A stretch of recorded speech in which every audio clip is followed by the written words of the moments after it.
Guten Abend, Instagram. Heute Abend, Sonntag, ist wieder Doppel-Power Talk und I switch into English because my guest is Serene. She is prepartum coach, a gentle birth coach, and a postpartum coach. And I'm really happy to have her. She's from Hong Kong, and we met in 2019. Because I said the last time 2018, but this wasn't right. We met in 2019 in Bali at the doula workshop doula training. And so, I'm really happy to have her tonight as a guest. It's a little bit different than a usual Instagram, because usually I have people which coming too, but now she's sitting next to me, what I found quite nice, and so we both having a talk, and we're happy that you join. So Serene, you became a birth coach actually, because a gentle birth coach, and you're helping women to overcome postpartum depression or going through that period of change. Yes. Because of what was the reason you thought a need or a compassion to become that kind of coach? Okay, so start from the beginning of my own pregnancy period. I was a mother since I was 24, like 5 years ago. Okay. And during I tried to give birth at home. I tried to deliver my baby at home. But at last, I delivered her in the hospital. And then at that time, I experienced a quite traumatic birth. I had a quite traumatic experience in the hospital. And then I had a very deep postpartum depression after I gave birth. And then after 1 year, I was always like really, really depressed, and I couldn't do anything for my baby. And then after that, I discovered the doula training. And then from that point, everything changed. And then I healed myself and I recovered from that process. Thank you very much. And so you said a lot of things. You said let's take it from the beginning. You said you decided to become your baby at home, Yes. because you were already quite interested in gentle birth, and you just wanted to give the best to your baby, and so you decided to give birth to your baby at home. Exactly. At that time, but then I couldn't do it at that time because I had some issue with my mom and my ex-husband. But at least I tried, and I had like free, including it's like free doula. I have 2 nurses, but they were not working at the hospital at that time. They retired nurse, and I had another 1 doula. They were supporting me at that time, and then some people came to visit me, provide me some emotional support, but still it's like I tried a free date and 2 nights. Wow. At home. What a long time. Really, really long. Wow. So let me ask you, how did it happen that you got interested into gentle birth, and then that you decided to give birth at home? So how did you came across gentle birth, and what gave you the decision to try it at home? Okay, like at the time when I knew that I had my baby in my tummy, I had my baby by accident. By accident? By accident. And then I did so many research online, and then I asked many mothers. I asked some mothers at that time. I have some friends, they also mother, because I was as a kindergarten teacher before, childhood educator. So I have some friends, they are mother, and then I asked for their information. I asked because I was very new. I was very new to be a mom, just I'm just pregnant. What should I do? I was really kind of lost and a bit confused. And then they provide me different kind of information, and then they introduce this home birth, the idea of home birth to me. Okay. So at that time I did my own research, and then I found this was a really, really beautiful and amazing idea to give birth at home rather than instead of hospital. Yeah. Which was actually a good idea, and I think, So then you came across the 3 women supporting you at home, and the midwife was like, the midwife's wife at that time wasn't with you.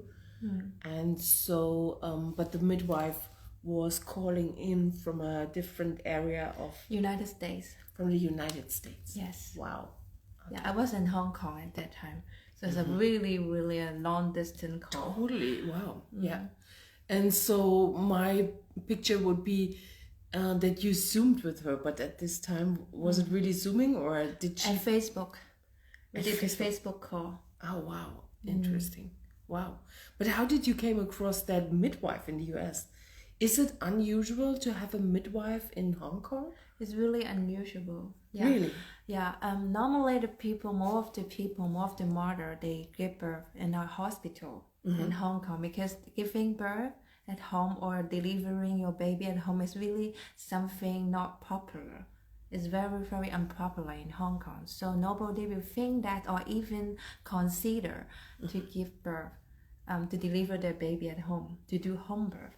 Wow. So at that time, I was quite hard. For me, it was quite difficult to trying to deliver my baby at home, because it's kind of, I didn't have enough resource, and the environment is not really supporting me to do this. So I have to find a midwife who is willing to do that. And at that time, she was in the United States, because I couldn't find any midwife in Hong Kong. They are all working for the hospital. Okay. And then they are kind of like, they don't want to take any risk, they don't want to be too risky. Too risky, yeah. So that's why they just say no, they reject, they refuse to support my birth. Wow, but then it was really brave of you just to open up to new opportunity beside hospitals, and then finding a midwife in the US and having 3 women at home supporting you. Actually, it's like 4 to 6, because some of them, they came to visit me, but they have their family to take care of, and sometimes they have to work, or because I try to give birth at like 3 days and 2 nights at home. Wow. So the whole process, it took 3 days. 3 days. So this must be really draining for your energy. Yeah, it's quite exhausted. It was exhausting. It's very exhausting. Yeah, and then at the end you actually decided, or the midwife gave the advice from the US to go to the hospital to save you and the baby's life. Exactly. At the last moment. In the last moment. Yeah, because the baby just couldn't come out, and she was there in my uterus, in my tummy, but the water was already running out. Okay. So that means if she didn't come out at that time, maybe she probably died in my tummy. In your tummy. Yeah, wow. Exactly. Wow, and then you came to the hospital and you said something that the birth was quite traumatic. Yeah, true. For me, it was quite traumatic at that time. Okay, and how would you describe what made it that traumatic? Was it because you just had in your mind that you just wanted to give birth at home, or was it something different? Yeah, maybe I already knew that the difference between giving birth at home or in hospital. I already knew the difference before I gave birth to my baby girl. And then when I was in the hospital, I couldn't eat, I couldn't move freely, I couldn't change my gesture, but I fight for it. I said to the doctor, hey, I want to change my gesture when I gave birth. different stretcher. Oh, you mean, okay, they just made you lying in a certain posture, but you had the idea you need to move your body in a certain way to help your baby to be born. Exactly. Oh, wow. And then at that time, I remember there was a male daughter. It's not a female, a male. Like a male. Okay. Yeah. A male. A male daughter. He just wanted to block the daughter with his hand. Yeah, he just put his hand into my vagina without my consensus. He just informed me, hey, I was going to break the daughter with my hand, with the water with my hand, but at that time I wasn't really react, and then his hand was already into my vagina, in my vagina. Yeah. Wow. Wow, if I hear it, I'm like, oh my God, this is really traumatic. Yeah, I'm speechless, honestly, because of, I think, if you made up in your mind to have a gentle birth and then this is gonna happen, someone is entering your vagina without consent, it's terrible. And I'm feeling really sorry for you. Yeah, at that time it was quite really, really traumatic, and then I cried a lot. Yeah. During the birth or later or later. Yeah. I can imagine, absolutely. I mean, if you are in that situation, you probably are in a survival mode. But later you realize, oh my God, what happened to me? Yeah. And probably also a lot of shame comes up, where you think, oh my goodness, what happened to me then? Yeah, because I was at that time I didn't know anything, and although I heard something from another mom, and they had some experience in her hospital, some similar experience. Some similar, but I couldn't really expect. I didn't have this like, oh, if it come to me, it's really horrible. It would really come to me, and then at that time just it happened. And then I was really shocked, and then I didn't know how to react. Exactly. I was a bit weak at that time. Yeah. Because in the hospital, I really couldn't eat. I couldn't eat for 10 hours. Wow. And so, I mean, this sounds so traumatic to me, and I feel it in my bones, and it touches me that you experienced such terrible situation. I'm really sorry for that. And so I'm wondering, did you had someone who helped you after that, or did you cover it up by yourself and felt so ashamed that you never talked with someone about it? You mean about my traumatic birth experience? Actually, I did talk to some of my close friends in Hong Kong. Yeah. But at that time, because as I said, I have my baby and my daughter when I was 24. So at that time, my friend, they were all really quite young. Yeah. They haven't had any babies, and then they didn't know what to do. And I just shared my feelings to my mom and some another mom. Yeah, because some another mom, as I said, I have 3 doula, right, and 2 retired nurse, and then they just came to my home and visited me, and then talked to me, and then share their experience, share their stories to me in order to cheer me up. To cheer you up. Yeah, to cheer me up. But I feel like I didn't have enough support, because my mom, she even didn't know how to deal with your pain, with my pain and my experience. I can imagine. Yeah. And if you look back, cheering up is not really something that really helps. Or if you're in such a pain, you don't want to be cheered up, or you just want to, as I can imagine, I wonder what you feel, but as I can imagine,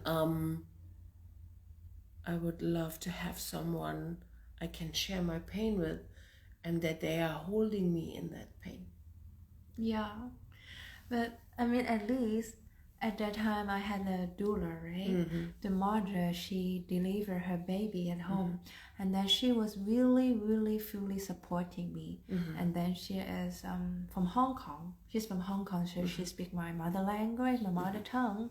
So that's why I really had a I really feel very grateful, to have her at that moment. She really helped me a lot.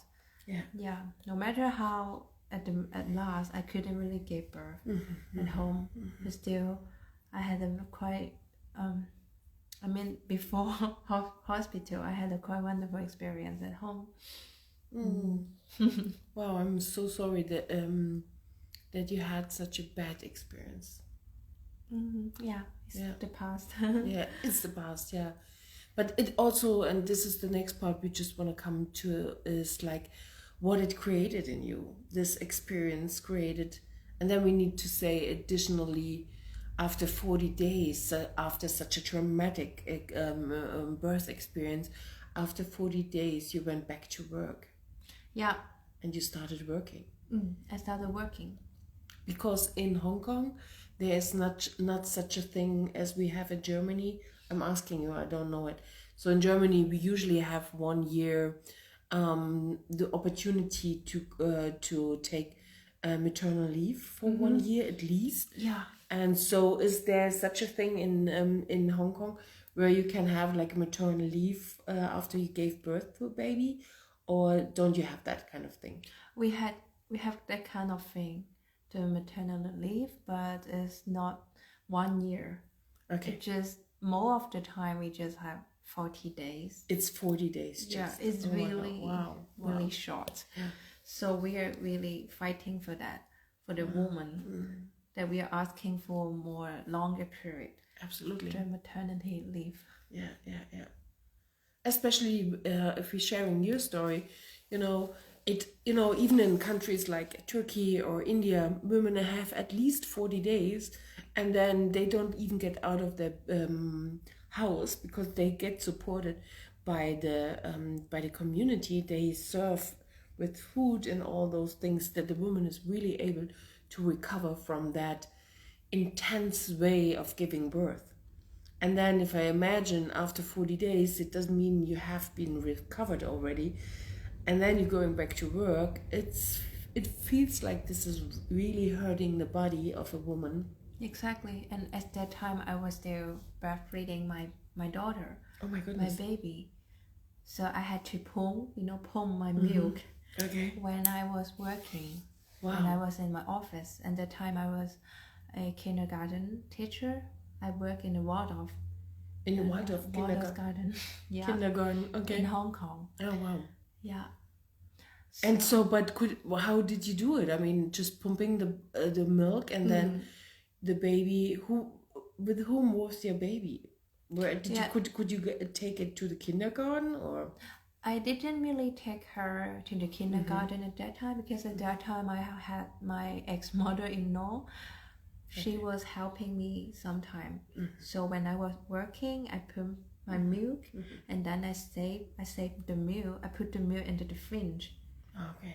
In my office in the kindergarten, and then after I work, I off my work, and I just brought the milk back to home, and then just heat it out, and then take it for my baby. So it just lasts for 1 month, and then I feel like, okay, I couldn't do that anymore.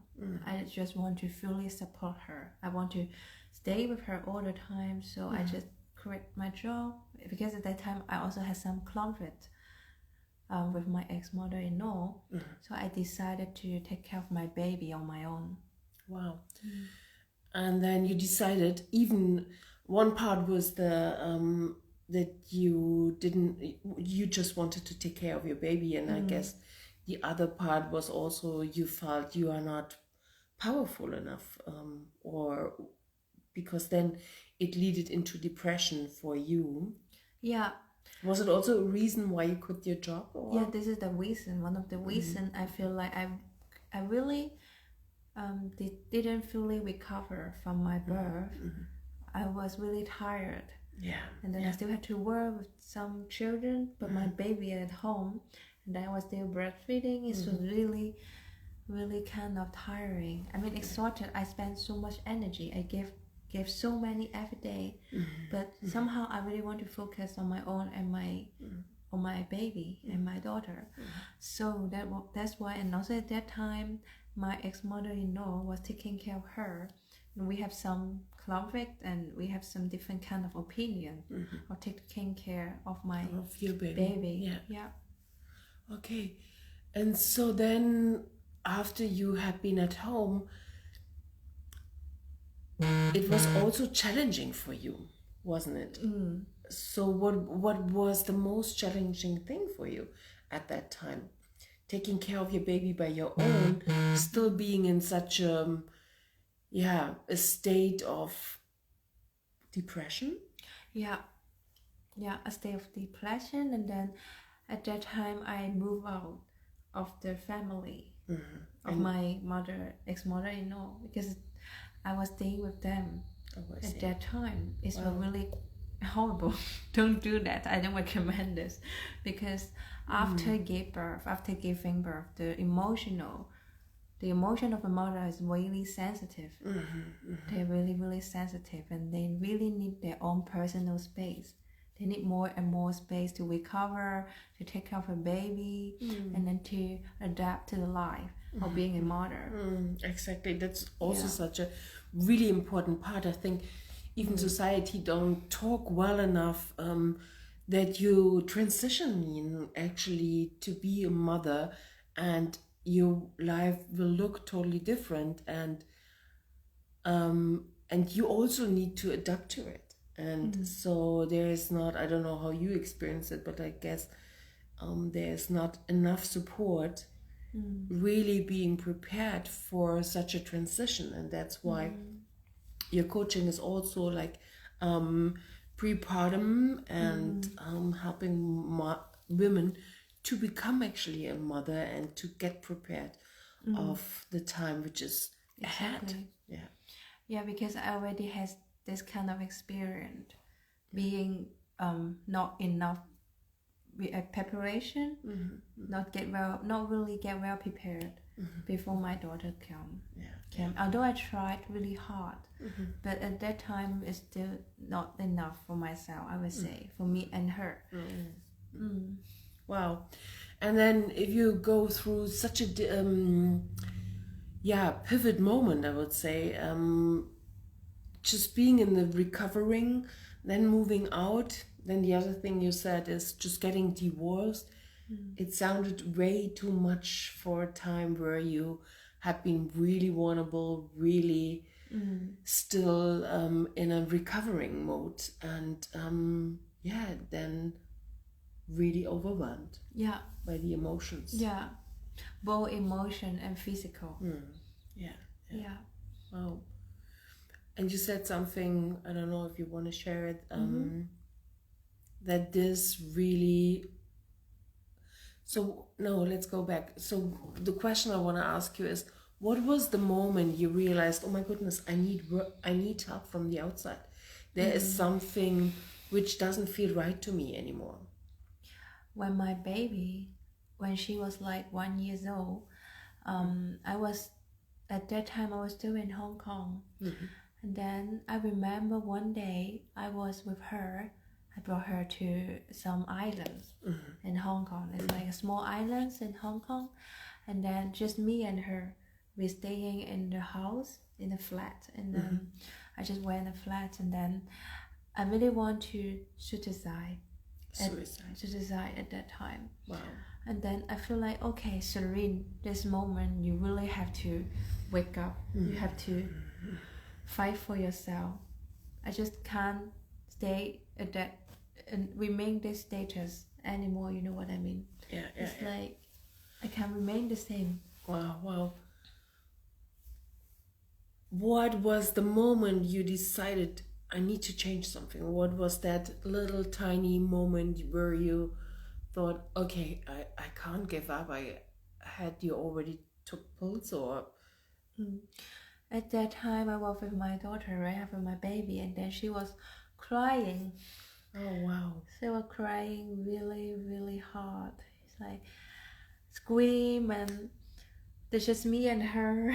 Oh, wow. They're flat, and they'll say, "Oh no, mother will not leave you alone." I think she really wanted to. Hey, mom, don't do really? that. Yeah. Really, my sentence is, she was calling you back to life. Yeah, true. Wow, what a strong soul. She is a very, very strong soul. Yeah. Really, really mature. Yeah. Wow. Wow. It's very strong and it's super emotional. Heavy. It's heavy. Story. Yeah, I can get that. Yeah. Yeah. And I'm glad you're sitting here today. Now your daughter is almost 5 years old, or she's already almost 5 years old. Yeah. And you decided to come back to life, and she called you back. Yeah, she called me back, and then I decided to do the doula training. Mm-hmm. This is another tipping point that transformed my life. Yeah. And then now to become a coach, to become a birth coach, to support another woman. Wow.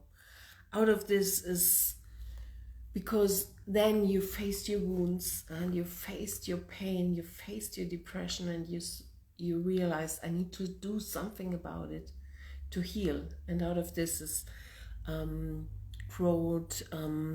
or you created out of this the blooming from your wounds, which I really, really like. It's really a wonderful title of what you going through and what you had going through and how you decided to overcome the wounds and to make a new decision into blooming. And I would be quite interested in what helped you to shape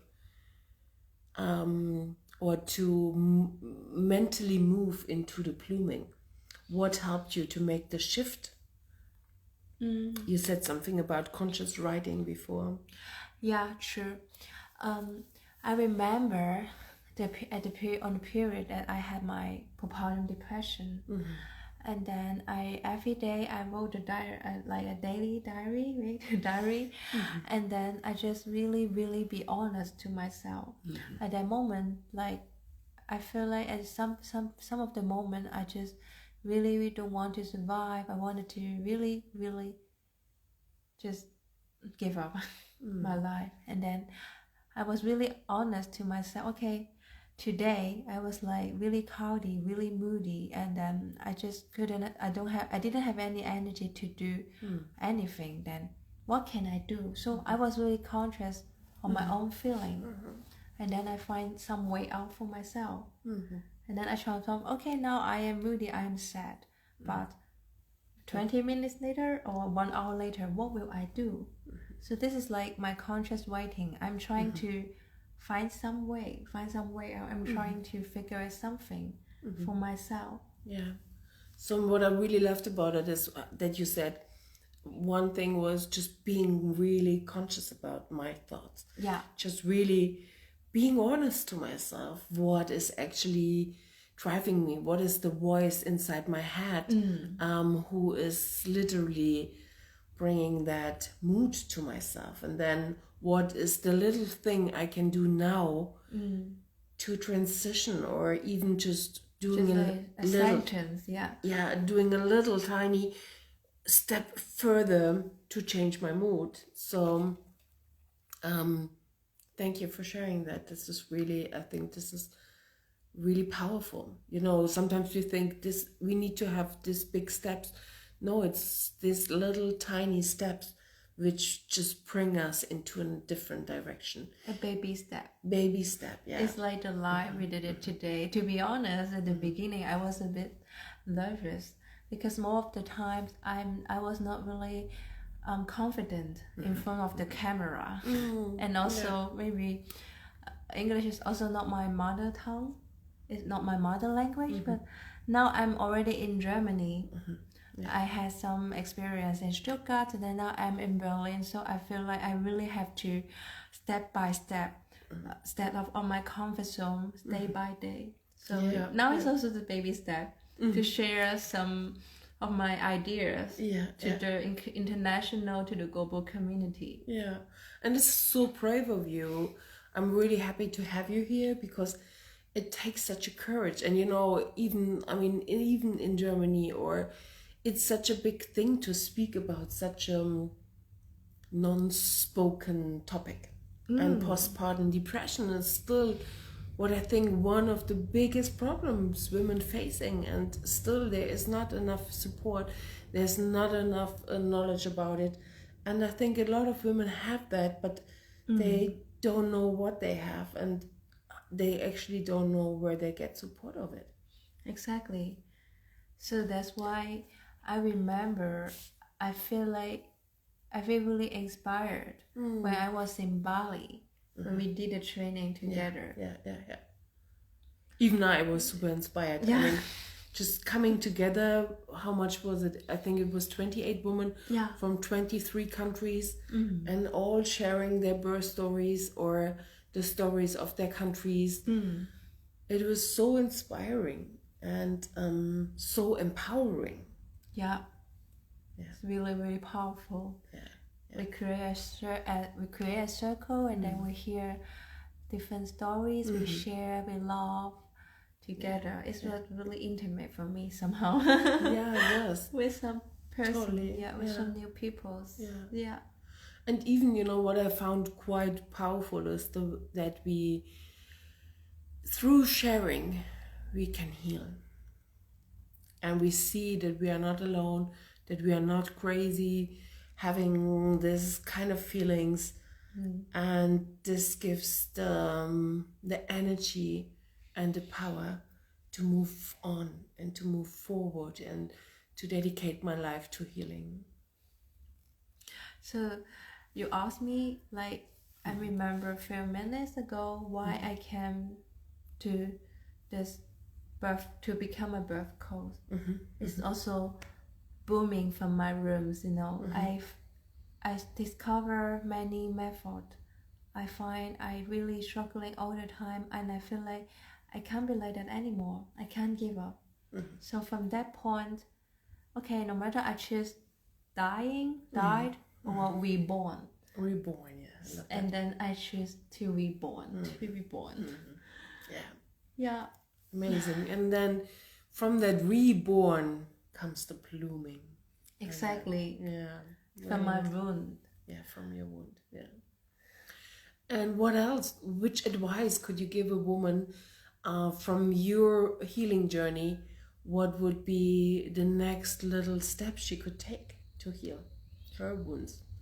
You mean at the moment? Yeah. In this moment? In this moment. I would say before they give birth, I try to deliver as much as I can the information, the education, to educate a woman how to be conscious, to get well prepared for their birth.